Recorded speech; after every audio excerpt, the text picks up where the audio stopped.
여러분 안녕하십니까? 누리 PD 김전희입니다. 자, 드디어 또다시 거대한 정쟁이 지금 터졌습니다. 이것은 역사 논쟁일 수도 있고요, 역사 전쟁일 수도 있고, 정치적 거대한 충돌일 수도 있다, 이런 생각이 들죠. 정말 굉장한 소용돌이가 지금 발생한 것이고요. 여기에 여야가 전부 이제 빨려 들어가게 됩니다. 지금 윤석열 대통령이 맞닥뜨리고 있는 쟁점이라고 하면은 당면한 뭐 여러 가지 이슈 중에는 이게 어쩌면 가장 클 수도 있겠어요. 증용공, 위안부 이런 관련 이제 대북 이슈와 맞물려 가지고 이 이제 한일 관계를 이제 그동안 파탄낸 문재인 정부 5년을 청산하는 그런 차원에서라도 반드시 이 사안을 이제 승리로 이끌어야 되고요. 저는 개인적으로 이번 싸움을 반드시 이길 수 있다, 저는 그렇게 생각합니다. 확신합니다. 위안부 증용공, 종북 좌파, 이 거머리죠, 거머리. 이게 우리 역사의 거머리들입니다. 드디어 끝장낸다. 가능하다고 봅니다. 박근혜 대통령 때 한번 시도했다가 아쉽게도, 정말 아쉽게도 그때 여론이 이제 받쳐주지 않으면서 이제 끝나버린 측면이 있는데, 이번에는 해볼만 하다고 생각합니다. 적어도 5대5 그 정도 세력 균형은 충분히 가능하다, 이런 생각이 들고요. 근데 지금 보면 이런 할머니들이 나와가지고 저런 피켓을 들고 있는 게 이게 자연스럽습니까? 피해국이 왜 가해자냐?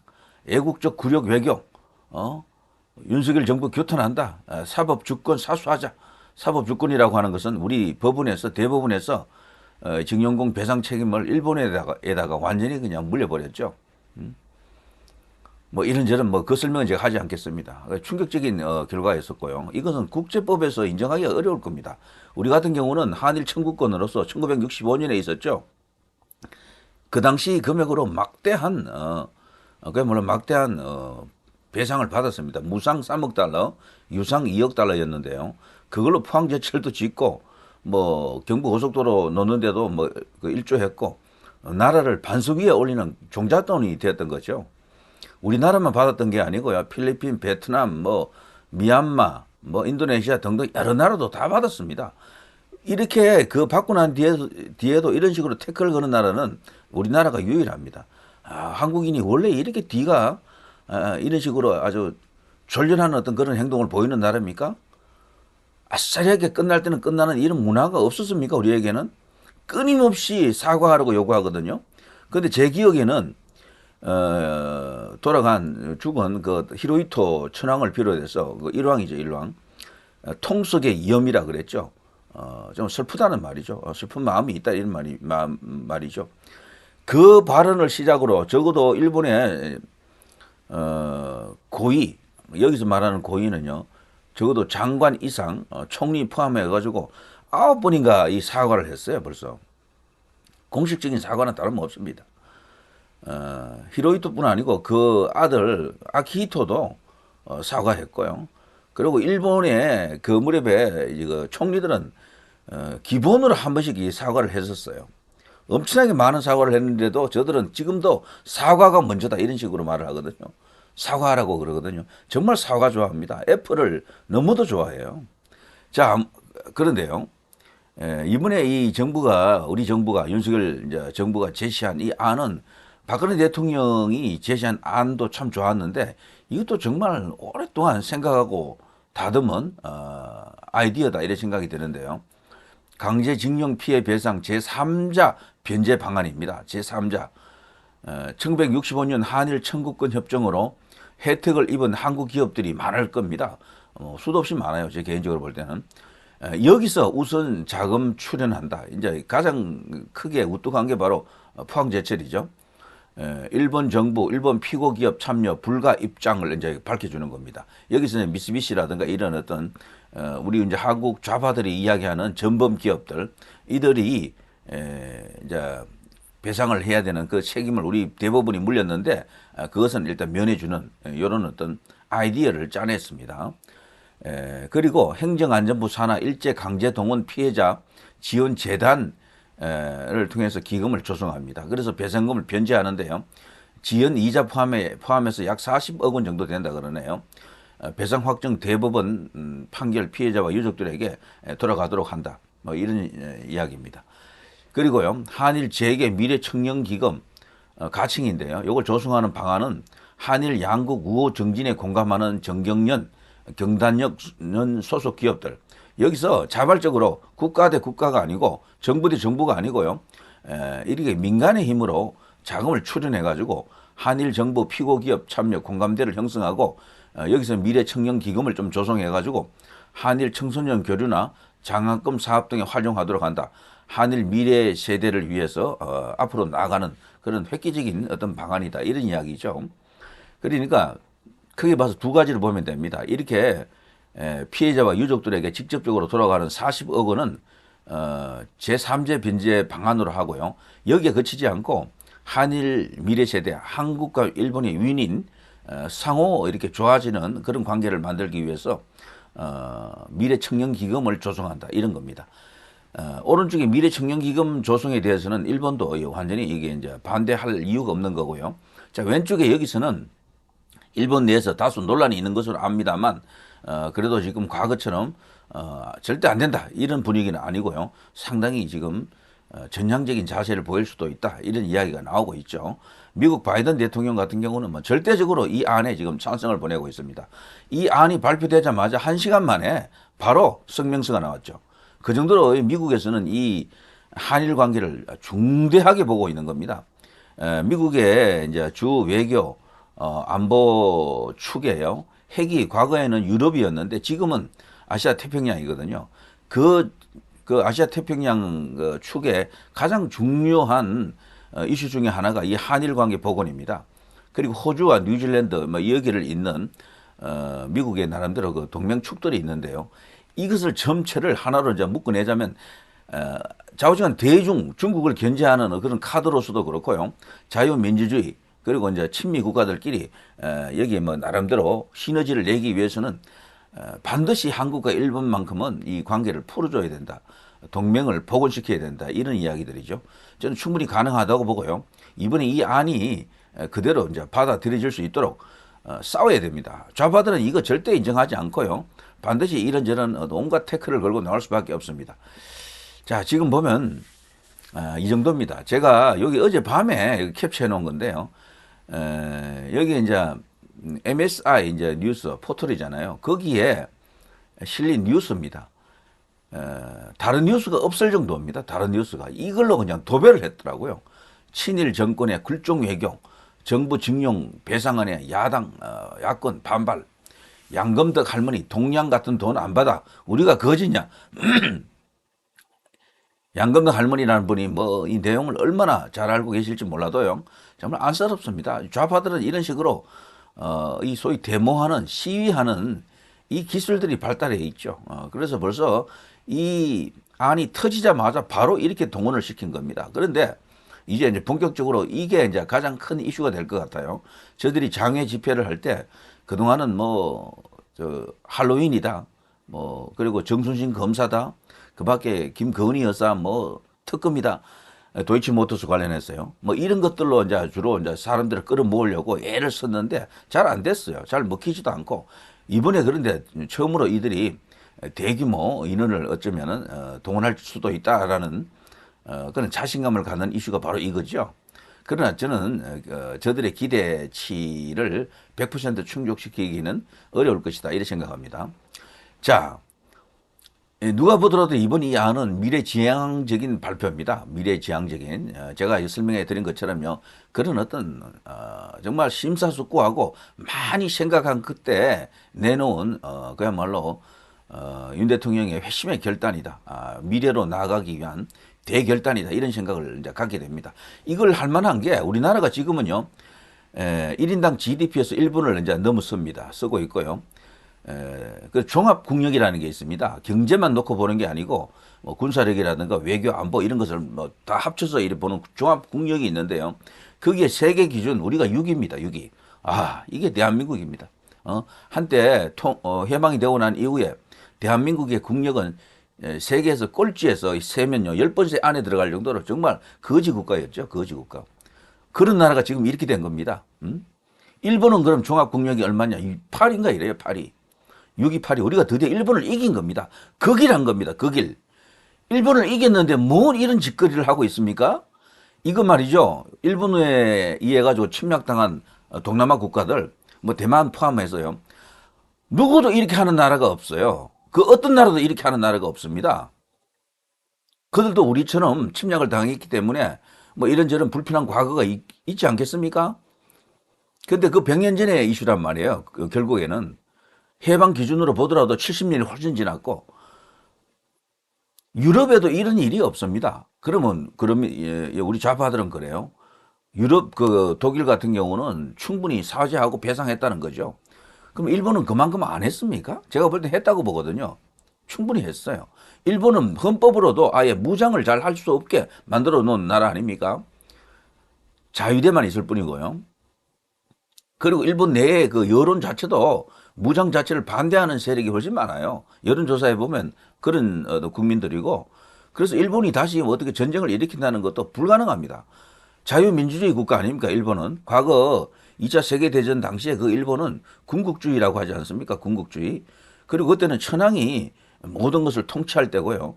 지금은 그런 시대가 아닙니다. 가령 일본 어떤 정권이 전쟁을 일으킨다 칩시다. 그 대상이 우리나라를 칩시다. 그걸 찬성할 국민들이 얼마나 되겠어요, 일본 국민들이. 일본 언론은 또 어떻습니까? 일본 언론은 거기도 굉장히 좌파스럽습니다. 아사히가 최대 영향력 가진 신문 아닙니까? 거기 논조는 거의 좌파틱합니다. 뭐 당연히 그 반전이죠. 그런 분위기들이 있기 때문에 원래 자유민주주의 한 나라는, 그게 심화된 나라들은 전쟁을 일으키지 못해요. 여론을 설득할 수가 없습니다. 왜 전쟁을 해야 되는데, 왜 애꿎은 우리 젊은이들을 희생시켜야 되는데, 이런 여론 때문에 전쟁 자체가 불가능해요. 그래서 이 아시아에서 전쟁을 일으킬 수 있는 나라는 제가 볼 때는 그렇습니다. 중국입니다. 중국밖에 없어요. 또 하나 있다면 베트남 정도입니다. 베트남은 그 옆에 라오스라든가 이런 나라를 향해서 국지적으로 그래 전쟁을 일으킬 수 있는 그 소지가 좀 있고요. 그리고 인도하고 파키스탄 뭐 이런 나라는 예전부터도 서로 막 적대적이니까요. 그리고 인도하고 중국 뭐 이런 나라 정도에서, 그리고 저 중동은 별개의 문제고요. 중동은 뭐 아시아라기보다도 거기는 완전 다른 어떤 개념으로 이해한다 그러면 거기는 또 화약고고요. 이런 이유들입니다. 그 일본의 전쟁 일으킬 가능성은 제로입니다. 제로. 제가 볼 때는 제로. 그러니까 우리가 경계해야 될 나라는 중국이지 일본이 아니에요. 역사적으로 보더라도 중국으로부터 얼마나 많은 침탈을 당했습니까? 삼전도의 그 순환, 그냥 쪽팔리는 그런 일이 그것만 있었던 게 아니에요. 과거 삼국시대 이전부터 우리나라는 중국과 수없이 많은 전쟁을 했습니다. 우리가 제대로 뭐 이렇게 이긴 적도 있지만, 그렇다고 중국 땅을 우리가 뭐 가진 적은 한 번도 없잖아요. 고구려 시대 때 그 잠시 빼고는. 그렇다고 그 보면은 진짜로 우리에게 정말 그 위협이 되는 나라는 왼쪽에 있습니다. 오른쪽에 있는 일본이 아니라니까요. 자, 일본은 어쨌거나 이런 관계입니다. 이런 관계인데, 자, 그러나 이제 저들은 분명히 이제 이 정치적 어떤 그 궁지에 몰린 상황 속에서 이것을 반전시키기 위해서 엄청난 어떤 짓거리를 할 텐데요. 볼 것도 없습니다. 이제 막 계속해서 이걸 갖고 거대한 집회를 열고, 그리고 정치적으로 공격을 하고, 그리고 언론 또한 저들의 이제 편들면서 윤 대통령을 공격할 겁니다. 박근혜 대통령 때처럼 무너지면 절대 안 돼요. 무너지면 절대 안 됩니다. 그때는 여론의 지원을 이제 좀 많이 받지 못한 관계로 제대로 한번 해보지도 못하고 그냥 허무하게 끝나버리고 말았죠. 박근혜 대통령의 안도 참 좋았던 겁니다. 일본이 100억을 낸다는 거였었거든요. 그걸로 지금 여기도 보면 한 40억 정도 이야기합니다만, 그런 식으로 피해자들에게 어느 정도 지급을 하고 뭐 이런저런 어떤 그런 좋은 안이었었는데, 그때 그걸로 끝을 냈더라면 참 좋았겠다 이 생각하겠지만, 어쨌거나 지금 역사는 흐르고 흘러 지금까지 왔습니다. 그런데요, 여러분, 우리가 볼 때 이 일본과의 관계를 가장 이렇게 나쁘게 만든 인물은 뭐 볼 것 없이 그냥 문재인이고요. 그런데 역대 대통령들 중에 일본과 관계가 가장 좋았던 대통령이 누구일 것 같습니까? 바로 이분이에요, 이분. 김대중 전 대통령입니다. 이 사람만큼 일본과 프렌들리한 사람이 없었어요. 요거는 당시 이제 평민당 총재 시절인데요. 89년, 1989년입니다. 주한 일본 대사관저에 히로히토 일왕의 분향소를 찾아 조문하고 있는 김대중의 모습인데요. 일본은 예전부터 이 김대중과 관계가 나쁘지 않았습니다. 특이한 그 사적 인연도 좀 있는 데다가 거기에 더해 김대중은 또 이런 일도 있었죠. 2002년 6월 30일 월드컵 결승전이 열린 일본 요코하마 경기장을 방문한 김대중. 여기 이제 아키히토 저기 일본 왕과 같이 앉아서 박수를 치면서 경기를 관전하고 있죠. 그런데 문제는 이때 말이죠. 하루 전날, 요때가 이제 30일 아닙니까? 6월 30일. 2월 29일에 우리 서해에서 뭐 큰일이 터졌습니다. 그 유명한 연평 제2해전입니다. 서해 교전이 터진 겁니다. 그걸 뒤로 하고 지금 여기 간 거죠. 이것 때문에 논란도 많았습니다. 안 갈 수 없다. 뭐 어떤 그런 어떤 측면도 있겠죠. 결승전이니까. 그런데 이 결승전 보는 게 이렇게 중요한가라고 또 생각할 수도 있는데 그 정도로 이 김대중은 이 일본과의 신의를 무겁게 생각했던 거죠. 무겁게. 좋습니다. 이걸 제가 뭐 굳이 따져보겠다. 그건 아니고요. 어쨌거나 역사는 이렇습니다. 29일 날 연평해전이 이제 이 연평해전이 일어났다. 우리 그때 당시 이제 서해 국지전장에서 6명인강 우리 측 사상자도 나왔었죠. 거기서 사망한 전사한 6명이 있었는데요. 그 밖에 다친 사람들도 다수였었고요. 자, 김대중은 여기서 이런 식으로 박수를 치면서 이렇게 있었습니다. 그런데 진짜 이 김대중을 이야기할 때 반드시 이제 언급을 해줘야 될 것이 김대중이 왜 재팬 프렌들리한가 하면요. 국민의 정부라 하지 않았습니까? 저 당시에 자신이 그 대통령이 되고 나서 이제 시도한 것 중에 하나가요. 일본 문화의 개방입니다. 일본 문화 개방. 김대중 이전까지는 외색에 대해서는 철저하게 우리나라가 통제하고 금지를 시켜놨습니다. 외색이라 그러면요. 노래도 외색이면 그게 인정이 안 됩니다. 그게 허가를 안 내줬어요. 국가에서. 영화는 당연히 뭐 들어오는 것 자체가 불가능이고요. 뭐 인터넷 통해서 한번 보기도 힘들었어요. 그래서 몰래 비밀리에 이제 그런 복제품들이 뭐 돌아다니고 그랬지만 국가적으로는 일본 문화에 대해서는 철저하게 차단으로 나갔었죠. 일본 대중문화. 그리고 그래서 우리는 그 당시에 일본이 난 세계적인 어떤 거장들 뭐 구로사와 아키라라든가 뭐 등등 있습니다. 뭐 이런 어떤 감독들 그리고 그 유명한 일본이 난 세계적인 그 감독 배우들 뭐 있거든요. 그런 사람들 아무도 몰라요. 우리 국민들은 세계는 다 아는데 우리는 모르는 거야. 이런 식으로 일본 문화를 완전히 막아놓은 나라는 우리나라, 북한 이런 정도일 거래요. 공산권에서는 중국도 뭐 한동안은 일본을 개방 안 했겠지만 특히나 자유민주주의 국가에서는 거의 유일할 겁니다. 우리나라가. 그랬는데 김대중이 그 물꼬를 튼 겁니다. 문을 열어준 겁니다. 영화까지 바로 받아들이지는 못했지만 그때 이제부터 일본 대중문화들이 우리나라로 많이 유입됩니다. 애니메이션부터 해서 수없이 많은 영화들이 문화들이 들어오고요. 영화도 애니메이션 형태로는 좀 들어왔죠. 뭐 이런저런 것들. 거기에 크게 기여한 인물이 바로 김대중이었었죠. 김영삼과는 크게 이제 보면 대비되는 인물이 이제 김대중입니다. 김영삼이는 그냥 버르장머리를 고친다면서 거기도 저 반일 프레임을 제법 많이 활용한 인물이고요. 끝판왕이 어쨌거나 저 문재인입니다. 노무현은 일본과 관계가 나쁘지 않았어요. 독도 이슈가 터졌을 때 그때 조금 이렇게 큰 소리 쳐서 그렇지 그렇게 나쁘지 않았고요. 그러니까 이 문재인 같은 대통령을 하나 만들어내고 이 소위 이제 친일파 프레임, 반일 이제 이슈를 갖고 정치를 하려고 하는 그런 세력들이 이제 크게 힘이 되었던 거죠. 그 배경으로 자신들이 거대한 진지 기지를 만들었습니다. 그 동력으로 사실상 완전 갈라치기를 통해서 정치를 했던 그런 측면도 있죠. 자, 아무튼요, 이 안은 뭐 하루아침에 끝날 이슈가 아닙니다. 지속적으로 계속해서 이런 일이 주요 뉴스로 언급이 될 것이고요. 누리 PD도 여기에 대해서 관심을 갖고 이제 지켜보도록 하겠습니다. 제가 보는 관점에서는 한국은 이미 일본을 이겼습니다. 그 길을 했습니다. 그런데도 지금 저들이 이러는 것은 볼 것 없습니다. 제가 앞선 어제 영상에서도 올렸습니다만 이 가끔 이론 때문이죠. 김일성의 가끔 이론. 자, 한국이라는 나라는 미국과 일본이라고 하는 두 개의 갓으로 존재하는 갓근으로 존재하는 갓이다. 그 갓을 벗기기 위해서는 미국 고리는 너무도 강하니까 거기는 못 끊는다. 일본 고리를 끊어라. 뭐 이 이제 교시가 있었다 그러잖아요. 그걸 우리 이제 국내에서 압력하는 소위 이제 종북주의자들이 이제 그걸 갖고 지속적으로 일본 이슈를 키워 나왔고 그 반일 프레임 이런 것을 의도적으로 이제 구사하는 겁니다. 거기에 지금 우리 갈라치기 당해가지고 우리 국민들이 한때 일본에 대한 이런 어떤 악감정이 없었던 시절이 많았어요. 김대중 때까지도 제가 뭐 말씀드린 것처럼 관계가 나쁘지 않았거든요. 김영삼이도 뭐 일본과 각을 좀 세우긴 했어도 그때는 이렇게까지는 반일 뭐 프레임 자체가 살아있지 않았습니다. 그래서 괜찮았다니까 쭉쭉쭉 좋았는데 드디어 박근혜 대통령 때부터 이제 이게 터집니다. 제가 볼 때는요, 박근혜 대통령이 참수작전이라고 김정은입니까? 참수작전을 이제 펼치면서 드디어 이것이 완전히 그냥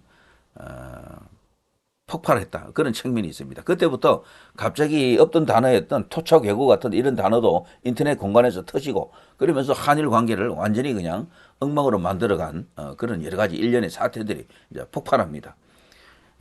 뭐 그 끝판왕이 어쨌거나 이제 문재인이고요. 그 후에 지금 정권 교체되면서 윤석열 대통령이 등장했고 드디어 새로운 국면을 맞은 겁니다. 그런데 저는 승리를 보면 이 싸움이 만만치 않아 보이잖아요. 그런데 이길 수 있다고 보는 것이 가장 중요한 이야기가 될 것 같은데요. 10대, 20대들의 놀라운 역사의식 때문입니다.